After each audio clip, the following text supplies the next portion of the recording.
Assalamualaikum warahmatullahi wabarakatuh.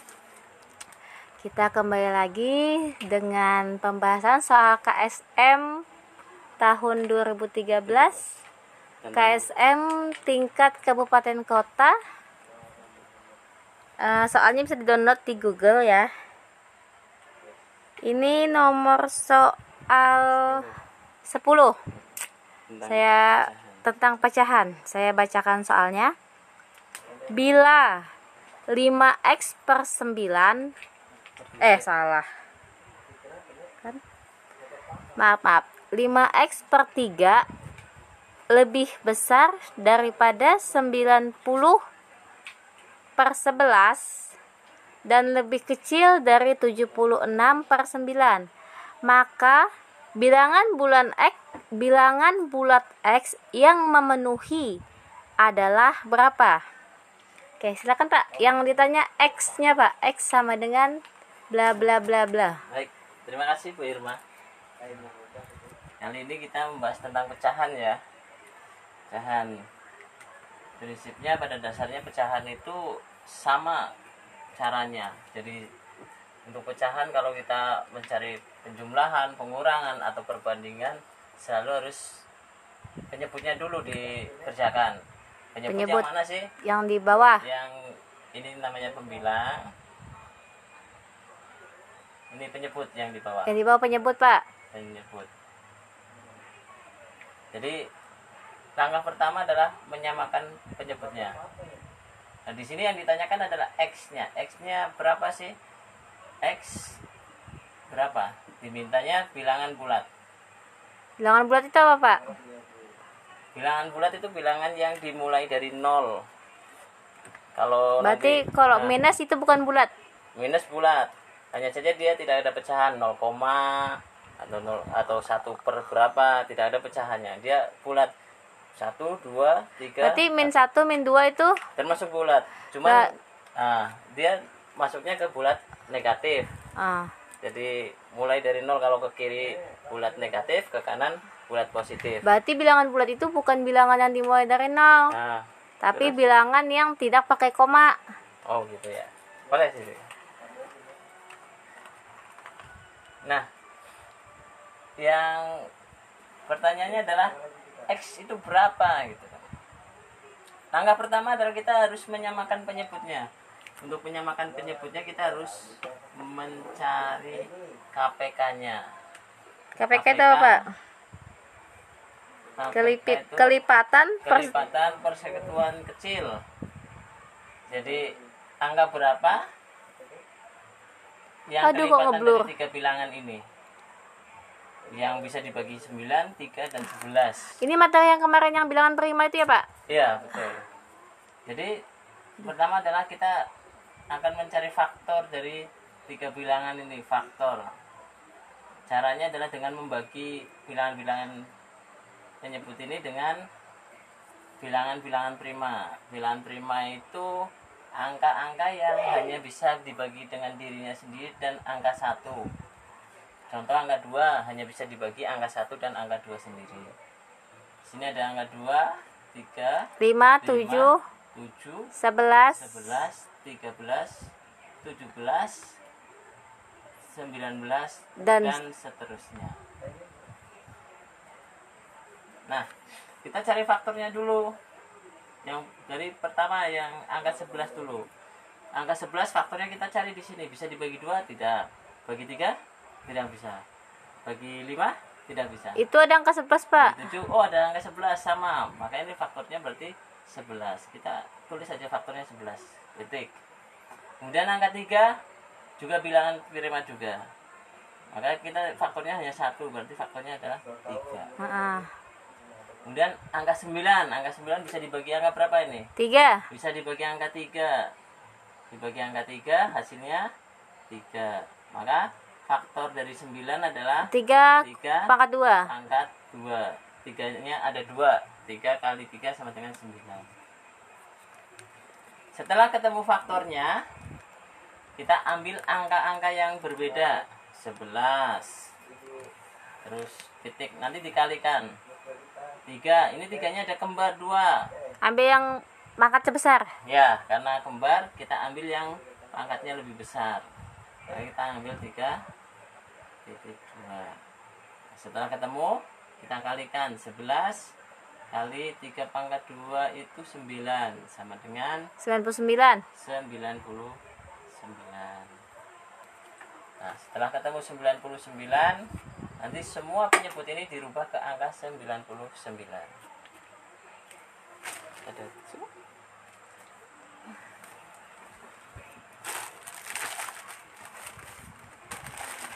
Nah, kita sudah ketahui bahwa KPK-nya adalah 99. Jadi penyebutnya nanti kita rubah semua ke 99. Yang pertama adalah, nah, kita rubah dulu penyebutnya. 1, 2, 3. Ini jadi 99. Ini jadi 99 juga. Ini jadi 99. Terus setelah penyebutnya sama, kemudian pembilangnya kita sesuaikan agar nilai pecahannya itu sama, 90/11. Agar nilainya setara, senilai, maka pembilangnya berapa? Maka kita 99 dibagi 11. 9. 9 dikalikan 90. Hasilnya kalikan 270. 90. Jadi 270. 810. Salah. 810. Pak. 810. Kemudian yang berikutnya 3. Nah, 33. dibagi 3, 33. Dikali 5, 165. X. X-nya tetap ada. Kemudian yang berikutnya 99 dibagi 9. 11. 11 dikalikan 76 sama dengan 836. Yakin tuh, Pak? Yakin? Oh. Nah, Iya, tandanya lupa. Oke.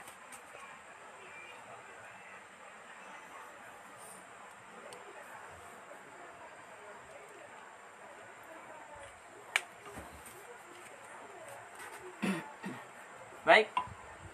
Setelah sampai di sini, ini ada angka 810, ini 836. Berarti 165X itu angkanya di antara 810 dan 836. 36. Angka berapa yang bisa dibagi 165?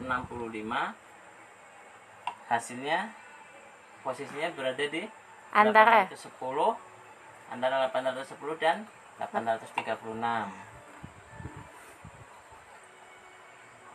Nah, dari sini kita kalau mau kira-kira angka berapa sih yang dibagi, gitu kan. Tapi kalau kita nggak mau kira-kira, kita bulatkan saja dulu. Gimana, Pak?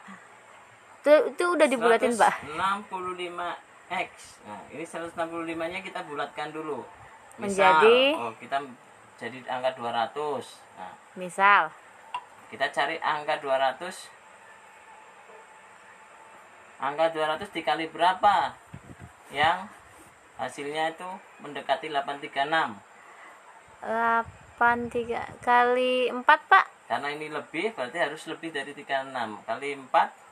Kalau kali 4 800 ya. 800. Ini masih di bawah 810. Oh, berarti kali 5. Berarti harus dikali 5. Kali 5 1000. 1000 kan lebih dari 810. Iya, tapi lebih kecil dari 836. Lebih besar dari 836. Oh iya, lebih besar. Nah, kita kan hanya memperkirakan, oh ya, betul nggak sih? Oh ya, Kita coba. kali 5. Karena kalau kali 4 lebih kecil dari 810, jadi tidak mungkin. Oh, angka 200 itu cuma sekedar membantu. Membantu untuk mencari X-nya itu berapa gitu. Oh. Kita Iya, pakai iya, iya. pembuatan, kalau kali 4 800, masih lebih kecil dari 810. Nggak bisa berarti. Kita harus cari yang lebih besar lagi. Kali 5, 200 kali 5 sama dengan 1000. Sudah lebih besar dari 810. Nah, Oh iya, X-nya betulkah? Kali 5 gitu kan. Coba Nah. 165 kali 5 gitu ya. Ya, karena sudah ketemu kira-kira X-nya itu 5, maka kita buktikan 165 dikali 5, 5, nyimpen 2, 32, nyimpen 3, 5, 8, 825. Betulkah 825? Oh iya betul. Lebih kecil dari 836, lebih besar dari 810. Maka berarti X adalah 165X sama dengan 825. X sama dengan 5. 5. Sebentar Pak. Ada nggak cara lain selain mengira-ngira Pak? Ada, tapi tetap hasilnya tetap anak-anak itu harus dituntut kemampuan dalam berhitungnya. Kalau misal Caranya gini, misal ini, caranya dengan membagi 836 dibagi 165. coba. Jadinya berapa? Jadinya tetap 825 dan punya sisa. Oh, koma. Tetap ada sisa apa? Tetap harus kesulitan di sini adalah karena ini anak itu harus tetap dituntut. Itu X itu berarti angka untuk dikali ke 165. Ya. Begitu. Nah, misal kalau saya mau pakai cara gini, Pak. 165 tambah 165 tambah 165 tambah 165 sampai ketemu angka di antara 810 dan 836. Bisa saja. Tapi lebih lama ya? Tergantung kemampuan anak dalam berhitung. Oh, gitu. Jadi sama aja menjumlahkan karena di sini apa? Sebenarnya kesulitan di sini adalah pembagiannya ini angkanya besar, tidak besar. Dan untuk anak-anak yang tidak hafal dengan dasar dari perkalian, pembagian itu akan kesulitan di sini. Maka kenapa kok kita 165 kita bulatkan dulu ke 200? Itu sebenarnya untuk mempermudah perkalian saja. Oh ya, 165 dikali 2 dibulatkan ke 200 ya. Apa ya kok 200-nya dihitung pakai uang, Pak? Nah, boleh saja kalau uang sakunya 200. Masalah zaman sekarang anak itu uang sakunya 5.000. 200.000. Ya. Jadi agak susah kalau 200 rupiah. Jadi 200 ini hanya untuk membantu anak dalam menghitung. Kita bulatkan ke sini, lalu kita cari 200 dikali berapa yang hasilnya Di atas lebih besar dari 810. lebih besar dari 810. Lebih besar dari ini. Jadi kita abaikan dulu yang 836 Pak ya ketika kita menambahkan tadi. Kita abaikan dulu karena ini baru pembulatan, belum hasil yang sebenarnya. Pak, kalau saya mau membulatkan yang enggak 165 tapi 170 misal.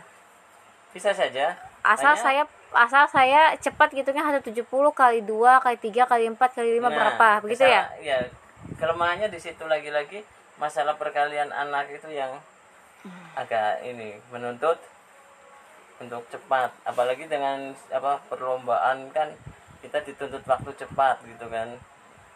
Sebenarnya banyak cara, hanya kalau dengan 200 orang itu lebih mudah 200. Kalau yang lebih besar dari 810 berarti 5 kali 5 1000 hasilnya. Tapi kalau keseringan ngerjakan soal kayaknya ingat aja Pak.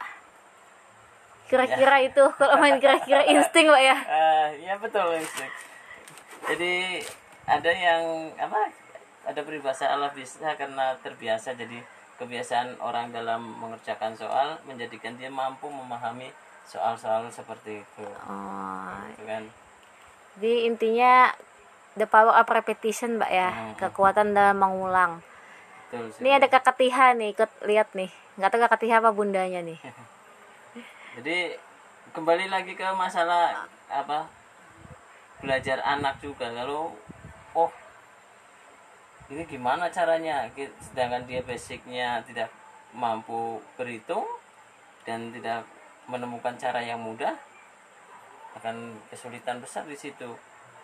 Diharapkan dengan kita membulatkan ke 200 dengan angka gampang untuk anak-anak yang kemampuan berhitungnya tidak terlalu tinggi, cepat menangkap. Oh iya, dikalikan 4 800 masih lebih bawah dari ini, kalikan 5 1000 lebih atas. Tinggal nanti dihitung faktornya. Kalau menuntut harus tahu. Sebenarnya kalau sudah sampai sini saja sudah selesai. Gitu. Karena tuntutannya harus lebih besar dari ini. Dari 8 ke 10. 8/10. Dan ini pembulatan bukan faktual. Ya ini bukan faktual, bukan yang aslinya. Iya. Hanya perkiraan saja. Jadi sudah kali 5 X sudah langsung ketemu di tanggal 5. Tapi kira-kira tadi itu lagi-lagi ya harus latihan terus Pak ya. Nah, iya. Kalau nggak latihan terus, jangankan apa ya, anak yang sering berlatih aja kadang kalau lihat soal kelihatannya sulit terus langsung frustasi, otaknya langsung berhenti bekerja karena anak itu bersugesti bahwa dia tidak mampu. Akhirnya ya nggak bisa apa-apa. Padahal pelajaran pecahan, pelajaran dari kelas 2 SD itu sudah mulai diajarkan. 2 SD diajarkan. Hanya Oh iya, kelas 2 sudah ada. ya, hanya waktu kelas 2 SD itu pecahan setengah, sepertiga, seperempat. Kemudian naik ke kelas 3 menjadi ada 1/8, ada 1/5. Kemudian naik ke kelas 4 jadi ada yang 10/20, ada 30/15. Tapi kalau konsepnya udah paham 10/20 kan tinggal dicoret nolnya Pak ya. Betul sekali. Jadi yang di sini dimaksudkan bahwa sebenarnya pelajaran pecahan itu pelajaran dari kelas 2 SD.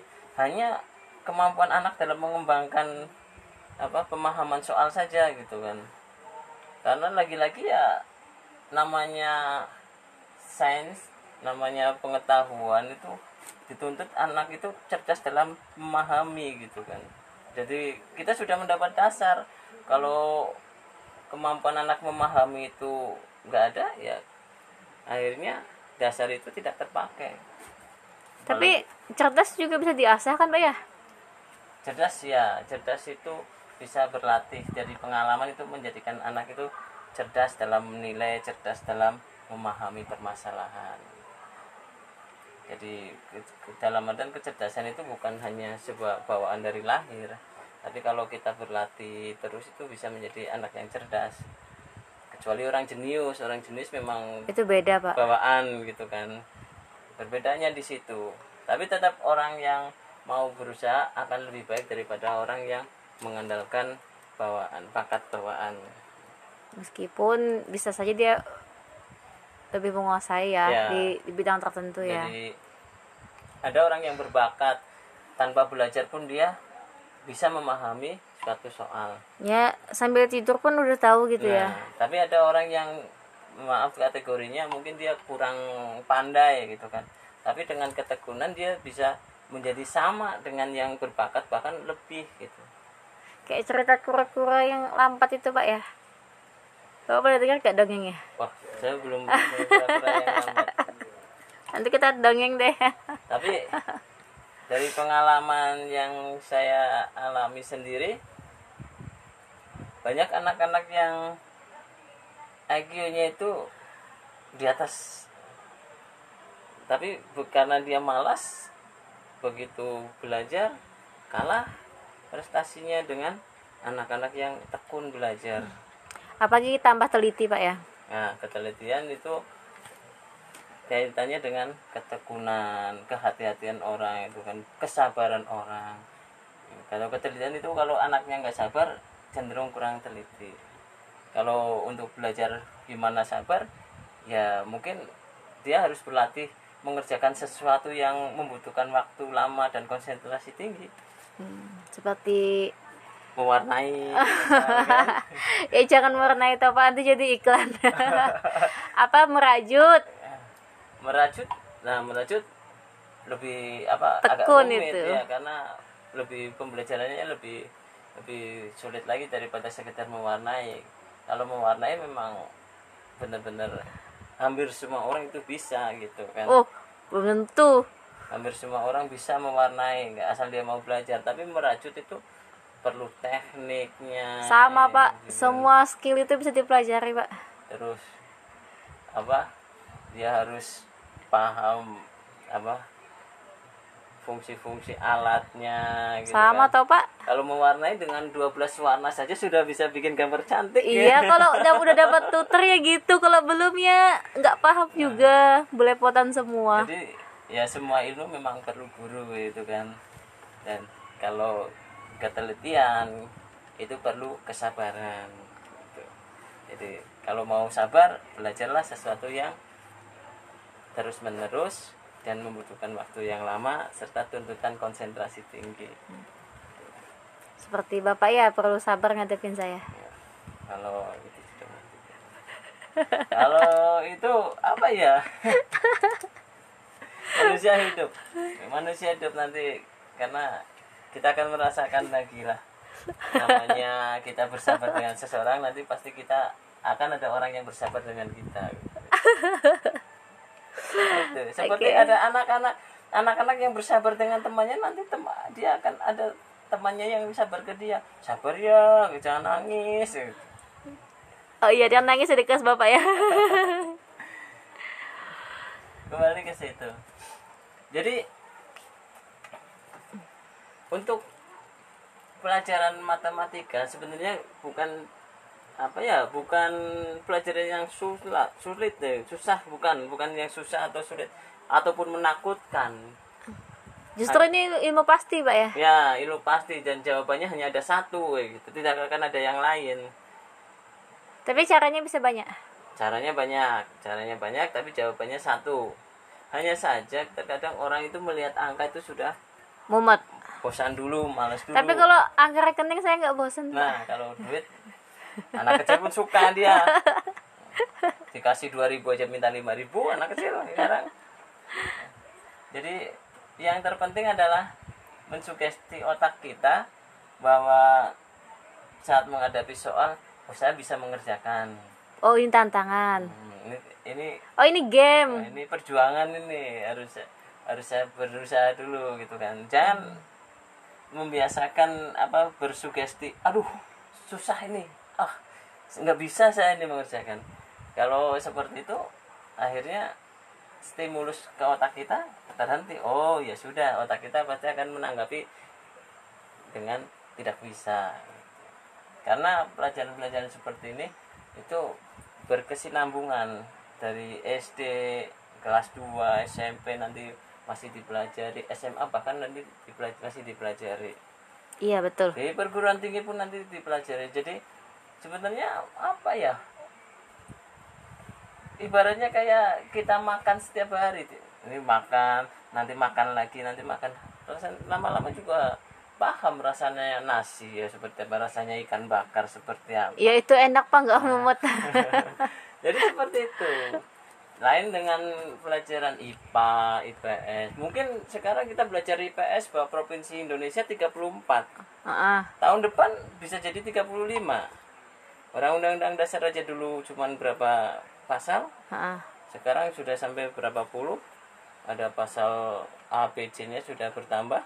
Tapi kalau matematika enggak Pak ya? Matematika dari zaman dulu 1 kali 1 tetap 1. Bahkan dari zaman Firaun pun 1 kali 1 tetap 1. Ya kerjakan. Oh iya, kerjakan, sudah selesai.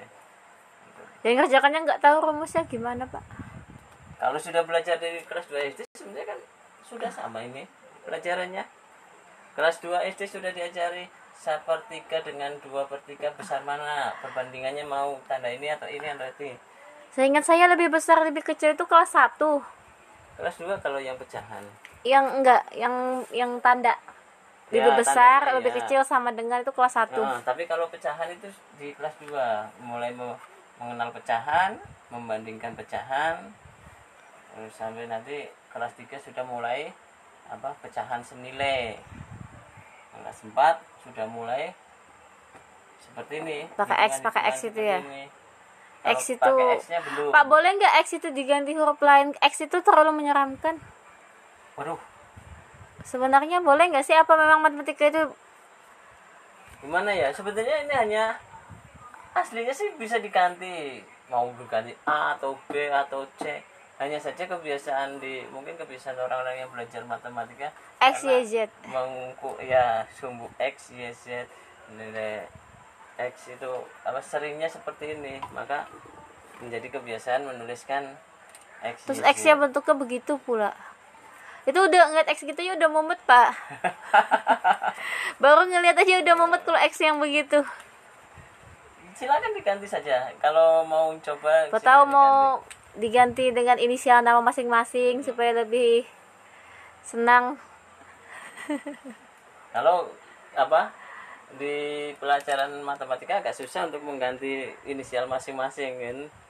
Tapi kalau kita belajar bahasa Indonesia, membuat karangan, kita bisa mengajarkan anak-anak bikin kalimat dengan namanya sendiri. Bahkan guru pun Itu bisa beda, Pak. bikin soal dengan nama masing-masing anak gitu kan.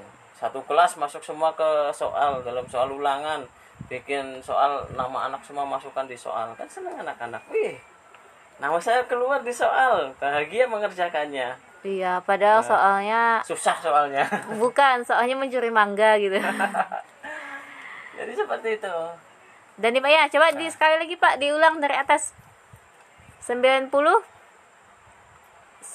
salah. 5x per 3 lebih besar dari 90 per 11 dan lebih kecil dari 76. 76 per 9. Ya, oke. Kemudian dicari KPK-nya. Dicari KPK dari 11, 3 dan 9. Nah, 9 itu kita faktorkan, faktor dari 11 tetap 11, 11, 3 tetap faktor 3, dari 3 adalah 3, 9 itu 3 pangkat 2. 2. Kita ambil yang paling tinggi pangkatnya. Ya, jadi Berarti 11 dikali 3 pangkat 2. Ya. 3 pangkat 2 itu 9. 11 dikali 9 sama dengan 99. Kemudian 99 di 99 itu penyebut. ya, Nah, penyebutnya. Kemudian kita samakan untuk pembilangnya supaya nilainya tetap sama. 99 dibagi 11 dikalikan kalikan 99 bagi 11 itu 9 Pak ya? ya 9 dikali 90 pembilangnya 810, ditulis di situ 810. Sama untuk yang 5x juga sama, untuk yang 76 per 9 juga sama. Nah, kemudian 165x itu kita masih belum tahu meraba-raba x-nya itu Ya, apa. Nah, akhirnya itu di yang warna merah, Bapak itu membulatkan dulu ya. Membulatkan jadi 200. 200 dikali berapa? Hasilnya di atas 810. Ternyata 200 dikali 5 itu 1000. Nah, jadi terus kita dimasukkan ke rumus 165 dikali 5. Karena tadi 200 kali 5 itu 1000, itu lebih besar dari 810. ya. Kemudian 165 kali 5 itu 825. Berarti 165x sama dengan 825. X sama dengan 5. Berarti 90 per 11 salah. 5 salah. Berapa Pak? 82 gimana Pak? Nah, kalau mau dijadikan kalimatnya adalah Gimana? jadinya kesimpulannya itu karena x-nya 5, maka kalimatnya jadinya 90. Di sini tulis dulu 90 per 11. Ini lebih kecil dari 25 per 25 dari mana? X-nya itu Dari 5. kali Iya. x kali 5. 25 per 3. 3. Ini lebih 76 per 9. Maka membacanya adalah 25 per 3 lebih besar. dari 90 per 11, Lebih kecil tapi lebih kecil dari 76 per 9. Oke, selesai Pak? Selesai. Oke, terima kasih. Sama-sama. Assalamualaikum warahmatullahi wabarakatuh. Waalaikumsalam warahmatullahi